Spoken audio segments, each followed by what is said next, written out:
आज या निमित्ताने या सभागृहाला आश्वस्त करू इच्छितो, कोणतीही शंका मनात ठेवू नका। जी जी आश्वासनं आम्ही दिलेली आहेत, ज्या ज्या योजना आम्ही सुरू केलेल्या आहेत, एकही योजना आम्ही बंद होऊ देणार नाही। त्या लाडक्या बहिणींनी महायुतीवर प्रेम दाखवलं, हे अधिवेशन संपल्याबरोबर डिसेंबर महिन्याचा हप्ता त्यांच्या खात्यामध्ये आम्ही टाकतो। आणि काहीच बदल नाही। नाना, मी या ठिकाणी स्पष्ट करू इच्छितो, कुठलेही नवीन निकष नाहीत, आता तर सगळ्यांनाच टाकतो। पण ॲपरंटली असं लक्षात येत आहे की काहींनी 4-4 खाती उघडलेली आहेत। तर जसं समाजामध्ये चांगल्या प्रवृत्ती असतात, त्याच्या काही वाईट प्रवृत्ती असतात।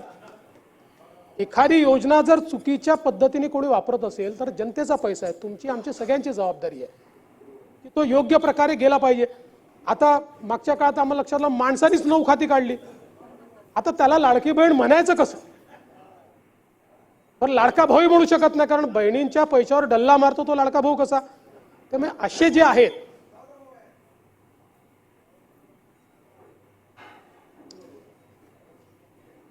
त्यामुळे शेतकऱ्यांच्या संदर्भात आम्ही दिलेली आश्वासनं असतील, युवांच्या संदर्भात दिलेली आश्वासनं असतील, ज्येष्ठांच्या संदर्भात दिलेली आश्वासनं असतील, समाजातल्या वंचितांच्या संदर्भात दिलेली आश्वासनं असतील, ही सर्व आश्वासनं या ठिकाणी आम्ही पूर्ण करणारच आहोत। आमचे मित्र भास्करराव या ठिकाणी नाही,